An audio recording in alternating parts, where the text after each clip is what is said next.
आप सुन रहे हैं रेडियो टशन, जो छू ले आपका मन।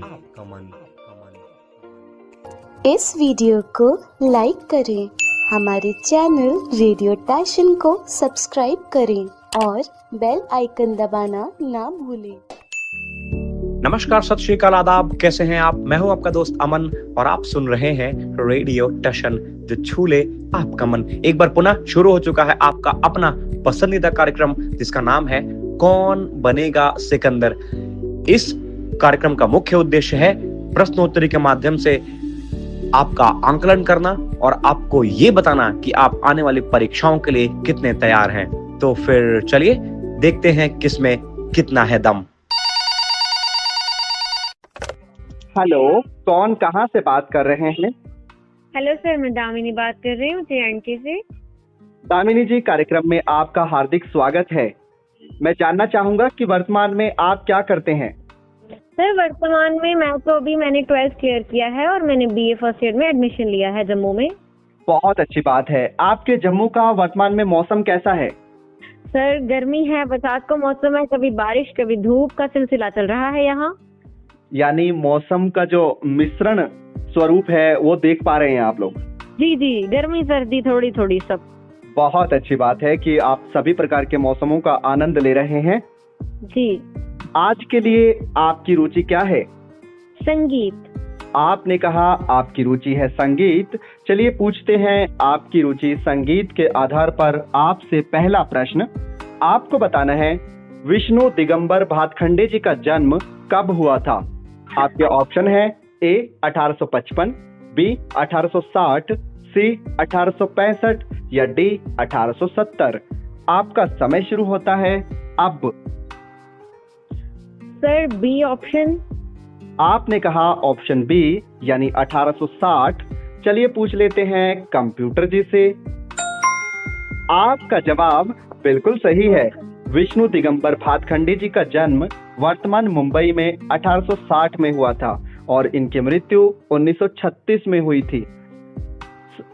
हिंदुस्तानी शास्त्रीय संगीत के विकास में इन्होंने महत्वपूर्ण भूमिका निभाई थी। चलिए बढ़ते हैं आज के दूसरे प्रश्न की ओर। आपको बताना है कि भारत में सबसे कम विधानसभा की सीटें कहां पर है? प्रश्न एक बार फिर सुन लीजिए। आपको बताना है कि विधानसभा की सीटें भारत में सबसे कम कहां पर है? आपके ऑप्शन है A Sikkim, B Goa, C Pondicherry या फिर D दिल्ली। आपका समय शुरू होता है अब। सर, मैं लाइफलाइन लेना चाहूंगी। आपने कहा लाइफलाइन। आपके पास है दो विकल्प। पहला विकल्प है सिक्किम और दूसरा विकल्प है पांडुचेरी। सर, सेकंड वाला ऑप्शन। आपने कहा पांडुचेरी। चलिए पूछ लेते हैं कंप्यूटर जी से। आपका जवाब बिल्कुल सही है। आपने सही कहा कि पांडुचेरी में केवल 30 सीटें हैं, जबकि राज्यों में सिक्किम में सबसे कम है और सिक्किम में 32 सीटें हैं। यदि प्रश्न होता कि भारत के किस राज्य में सबसे कम विधानसभा की सीटें हैं, उत्तर होता सिक्किम। और यदि प्रश्न पूछा गया, जो अभी पूछा गया है कि भारत के कहां पर, यानी ना तो राज्य पूछा ना तो केंद्र शासित प्रदेश पूछा, सीधा ही पूछ लिया गया कि कहां पर सबसे कम है, तो फिर उत्तर होगा पांडुचेरी। मुझे उम्मीद है कि हमारे सभी रेडियो सुनने वाले श्रोता इस बात का विशेष ध्यान रखेंगे। अभी तक आपने 2 प्रश्नों के उत्तर बिल्कुल सही दिए हैं। चलिए बढ़ते हैं आज के तीसरे प्रश्न की ओर। आपको बताना है कि निम्नलिखित में से किस भारतीय की किताब का नाम है दिया सलाई? निम्नलिखित में से किस भारतीय की किताब का नाम है दिया सलाई? आपके ऑप्शन है A Vinoba Bhave, B Mahatma Gandhi, C Rabindranath Tagore या ऑप्शन D कैलाश सत्यार्थी। आपका समय शुरू होता है अब। Sir, option C। आपने कहा ऑप्शन C यानी रविंद्रनाथ टैगोर। चलिए पूछ लेते हैं कंप्यूटर जी से। माफ कीजिए, आपका जवाब गलत है। इस प्रश्न का सही उत्तर है कैलाश सत्यार्थी। इनकी किताब का नाम है दिया सलाई। ये इनकी आत्मकथा है। आप हमारी प्रतियोगिता से जुड़े और आपने 2 महत्वपूर्ण प्रश्नों के उत्तर दिए। इसके लिए आपका बहुत बहुत धन्यवाद। हेलो, कौन कहाँ से बात कर रहे हैं? मेरा नाम बंटी धनोतिया है और मैं मध्य प्रदेश के मंदसौर जिले से बात कर रहा हूँ। बंटी जी, कार्यक्रम में आपका हार्दिक स्वागत है। मैं जानना चाहूँगा कि वर्तमान में आप क्या करते हैं? मैं वर्तमान में जोधपुर श्री पारसमल बोरा नेत्रहीन महाविद्यालय से बीए की डिग्री प्राप्त कर रहा हूँ। बहुत अच्छी बात है। आज के लिए आपकी रुचि क्या है? मेरी रुचि है राजनीतिक विज्ञान। आपने कहा आपकी रुचि है राजनीतिक विज्ञान। चलिए पूछते हैं आपकी रुचि के आधार पर पहला प्रश्न। आपको बताना है कि सरदार वल्लभ भाई पटेल जो भारत के पहले गृह मंत्री थे, इनको भारत रत्न पुरस्कार कब मिला था? आपके ऑप्शन हैं ए 1956, बी 1961, सी 1989 या डी 1991। आपका समय शुरू होता है अब। सर, मैं लाइफ लाइन्स का यूज करूँगा। आपने कहा लाइफ लाइन। आपके पास हैं दो ऑप्शन, 1961 या 1991। 1961 सर। आपने कहा 1961। चलिए पूछ लेते हैं कंप्यूटर जी से। माफ कीजिए, आपका जवाब गलत है। इस प्रश्न का सही उत्तर है 1991। 1991 में सरदार वल्लभ भाई पटेल को भारत के सर्वोच्च नागरिक पुरस्कार भारत रत्न से सम्मानित किया गया था। आप हमारी प्रतियोगिता से जुड़े, इसके लिए आपका धन्यवाद। Okay sir.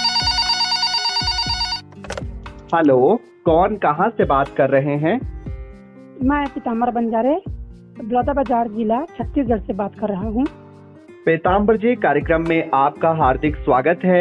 मैं जानना चाहूँगा कि वर्तमान में आप क्या करते हैं? धन्यवाद सर। वर्तमान में मैं बीए फाइनल ईयर का स्टूडेंट हूँ। बहुत अच्छी बात है कि अभी आप ग्रेजुएशन में हैं।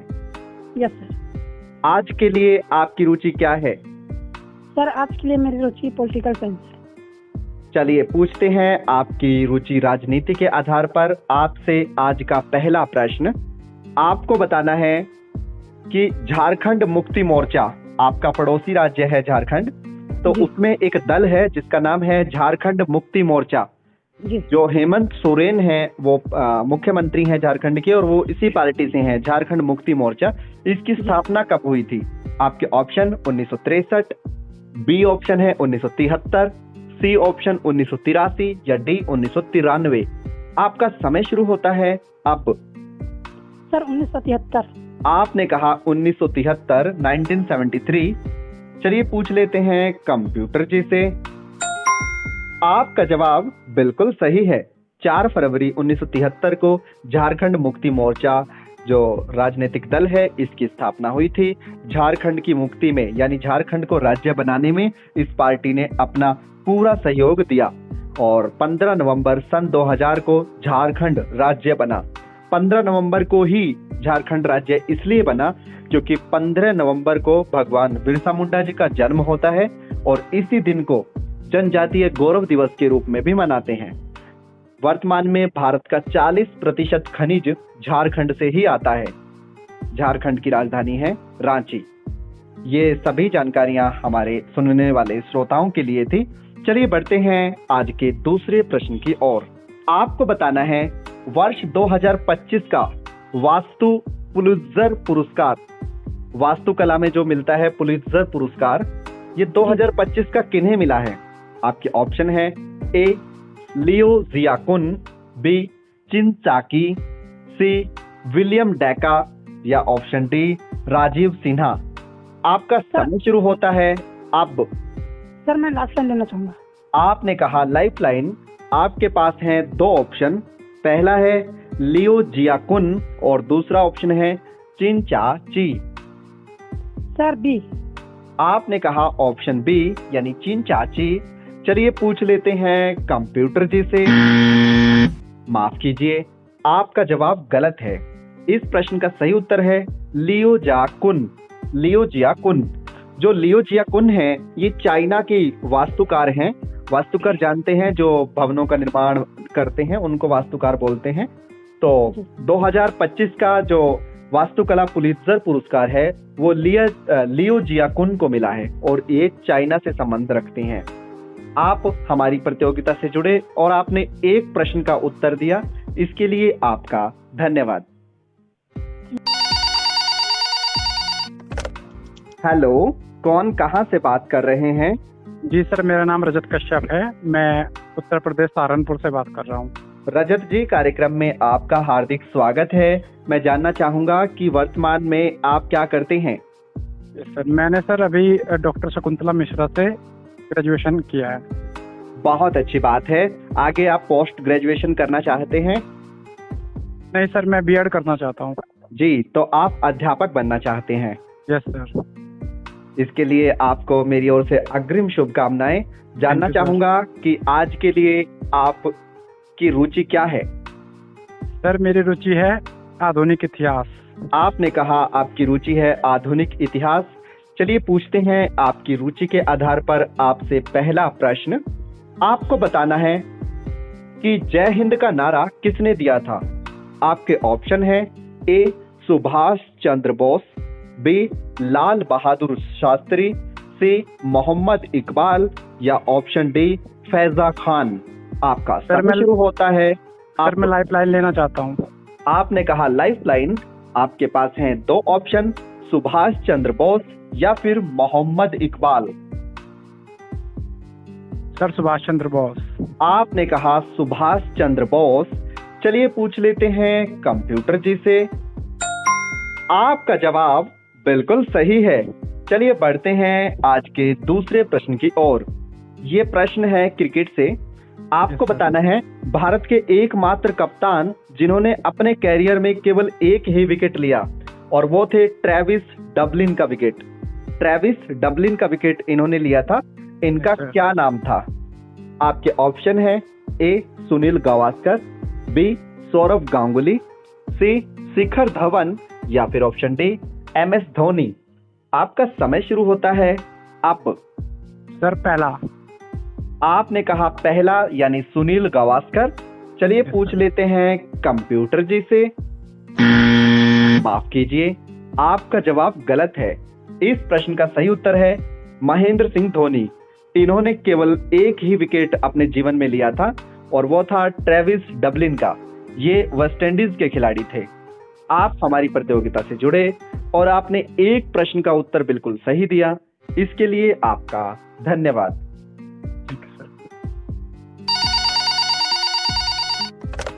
हेलो जी, कौन कहां से बात कर रहे हैं? मैं रूपाराम राजस्थान से बात कर रहा हूँ।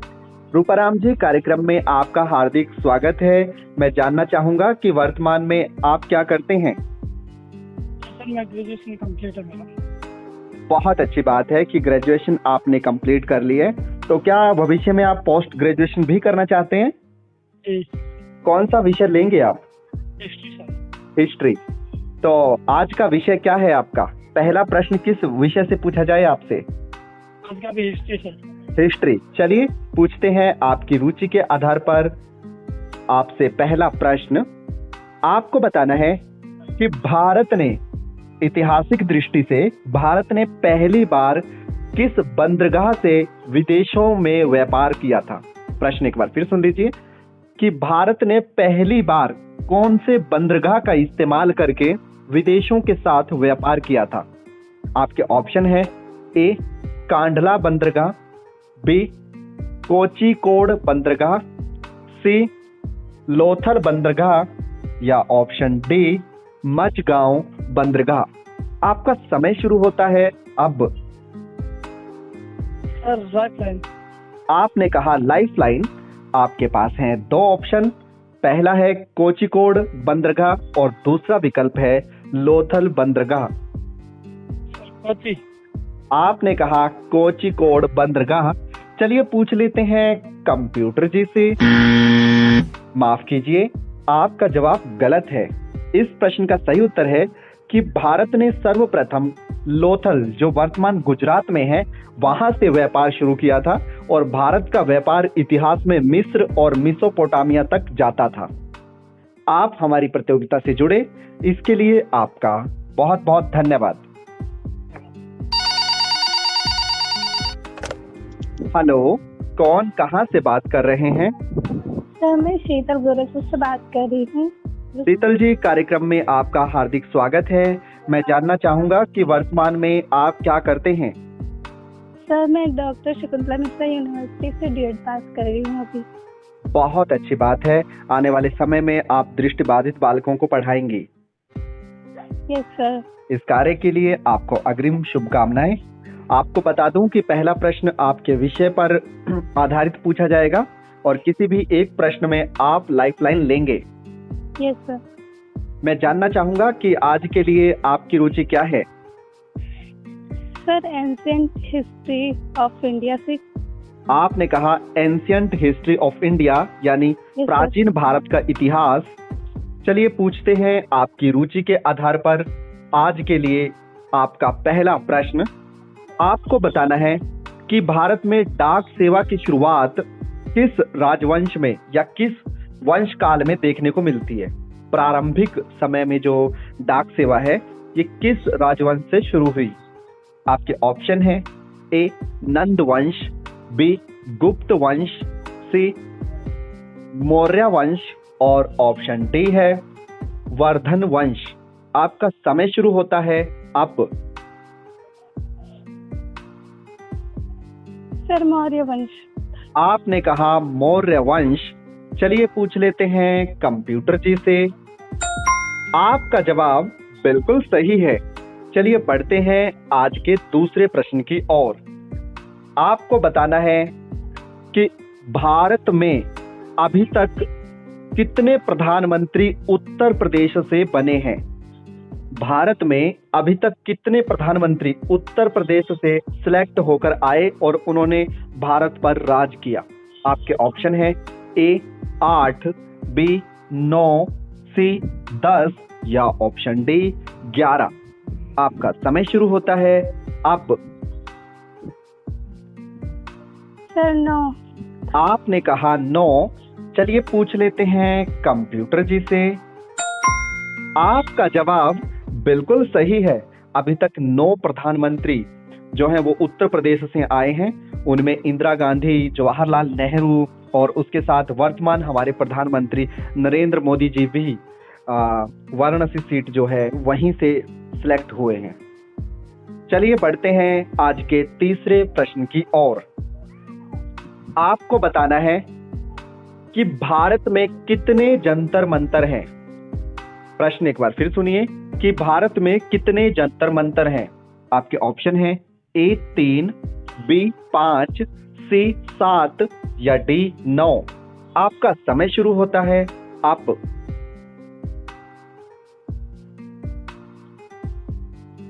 सर 7। आपने कहा 7। चलिए पूछ लेते हैं कंप्यूटर जी से। माफ कीजिए, आपका जवाब गलत है। इस प्रश्न का सही उत्तर है 5, जिनमें से पहला दिल्ली में है, दूसरा जयपुर में है, तीसरा वाराणसी में है, चौथा मथुरा और 5वां उज्जैन में है।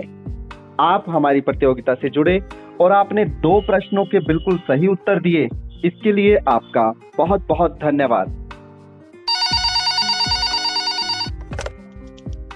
हेलो, कौन कहां से बात कर रहे हैं? जी मैं मोहित यादव बात कर रहा हूँ, वर्तमान हरदोई से। और जी मोहित जी, कार्यक्रम में आपका हार्दिक स्वागत है। मैं जानना चाहूंगा कि आप करते क्या हैं?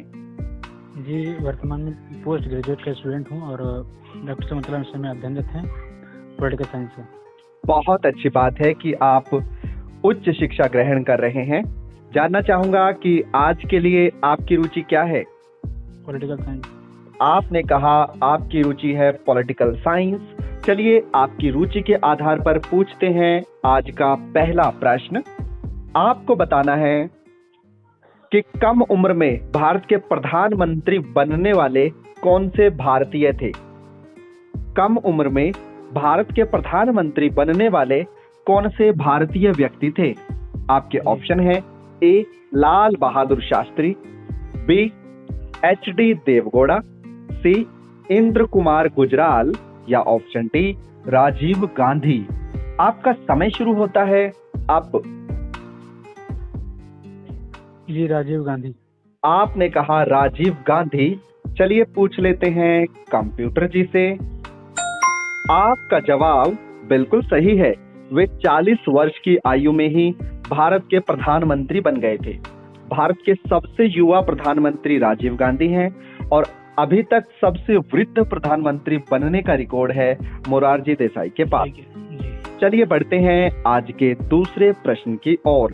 आपको बताना है भारत ने अपने करेंसी सिस्टम में डेसिमल सिस्टम कब अपनाया था। आप जानते ही होंगे कि कुछ समय पहले हमारे यहाँ पे पाई, पैसा, आना और अठन्नी ऐसी चीजों का उपयोग होता था। आपको बताना है कि ये सभी उपयोग पैसे में कब कन्वर्ट हो गए। यानी हमने आना बंद कर दिया, पाई बंद कर दी, दमड़ी बंद कर दी, धेला बंद कर दिया, इसके साथ फूटी कोड़ी ये सब चीजें बंद कर दी। केवल पैसा और पैसे के बाद रुपया हमने अपनाया। तो ये शुरुआत कब की हमने। आपके ऑप्शन है ए 26 जनवरी 1951, बी 1 अप्रैल 1951, सी 26 जनवरी 1957 या ऑप्शन डी 1 अप्रैल 1957। आपका समय शुरू होता है अब। जी लाइफलाइन। आपने कहा लाइफलाइन। आपके पास है दो ऑप्शन, 1 अप्रैल 1951 या फिर 1 अप्रैल 1957। 1 अप्रैल 1951।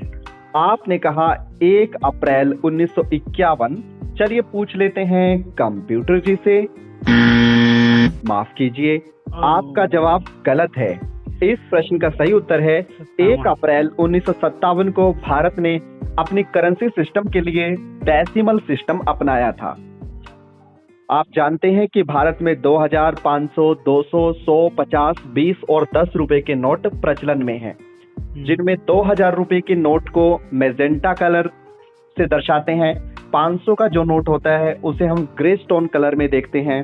200 रुपए का नोट येलो स्टोन, माफ कीजिएगा, येलो ब्राइट कलर होता है, जबकि 100 के लिए लेवेंडर कलर और ब्लू फ्लोरोसेंट कलर 50 के लिए, और 20 रुपए के नोट का रंग होता है ग्रीनिश येलो और 10 रुपए के नोट का कलर होता है चॉकलेटी ब्राउन। मुझे उम्मीद है कि सभी श्रोताओं को और आपको भी ये जानकारी जरूर पसंद आई होगी। आप हमारी प्रतियोगिता से जुड़े, इसके लिए आपका बहुत बहुत धन्यवाद। अभी आप सुन रहे थे कार्यक्रम कौन बनेगा सिकंदर सीजन 5। आज के हमारे पहले सेमीफाइनलिस्ट हैं दामिनी और दूसरे सेमीफाइनलिस्ट हैं शीतल। आप दोनों को इस कार्यक्रम में प्रतिभाग करने के लिए हार्दिक शुभकामनाएं।